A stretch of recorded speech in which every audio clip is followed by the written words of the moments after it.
السلام علیکم دوستوں، ایک مرتبہ عدل کے ایوانوں میں خاموشی پسری ہوئی تھی۔ لوگ سانس روکے کھڑے تھے، آنکھیں ایک پردے پر جمی تھی جس کے پیچھے ایک پاک دامن عورت کھڑی ہوئی تھی۔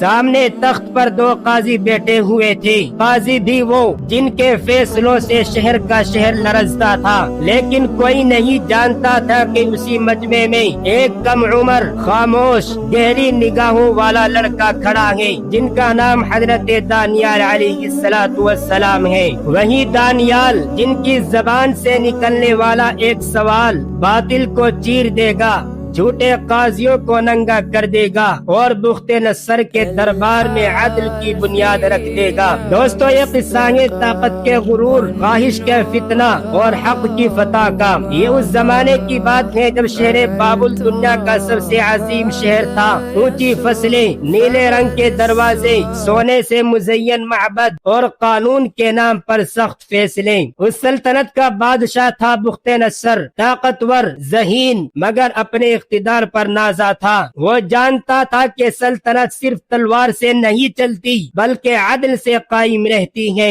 اسی لیے اس نے شہر کے دو سب سے معزز، عمر رسیدہ اور تجربہ کار آدمیوں کو قاضی مقرر کر رکھا تھا۔ لوگ انہیں عدل کے ستون کہتے تھے۔ اسی شہر میں ایک شخص رہتا تھا، نہ بہت امیر نہ بہت غریب، نام تھا یوشع بن حلقیہ۔ وہ اپنی دیانت، سچائی اور اللہ تبارک و تعالی پر توکل کے لیے مشہور تھا۔ قاضی ہو یا تاجر، سب اس کا احترام کرتے۔ اس کی ایک نعمت ایسی تھی جس پر شہر کی عورتیں رشک کرتی اور مرد نگاہیں جھکا لیتے، یعنی اس کی بیوی۔ اس کی بیوی کا نام حنا تھا۔ حنا پاک دامن عورت تھی۔ حنا حسن اور حیا میں بے مثال تھی، چال میں وقار، نگاہ میں جھجک اور زبان پر اللہ تبارک و تعالی کا ذکر رہتا۔ یوشع اسے صرف بیوی نہیں بلکہ اللہ تبارک و تعالی کی امانت سمجھتا تھا، اور وہ دونوں قاضی یوشع کی بیوی حنا سے اپنی خواہش پورا کرنا چاہتے تھے۔ قاضی روزانہ فیصلوں کے بعد یوشع کے باغ کے پاس سے گزرتے۔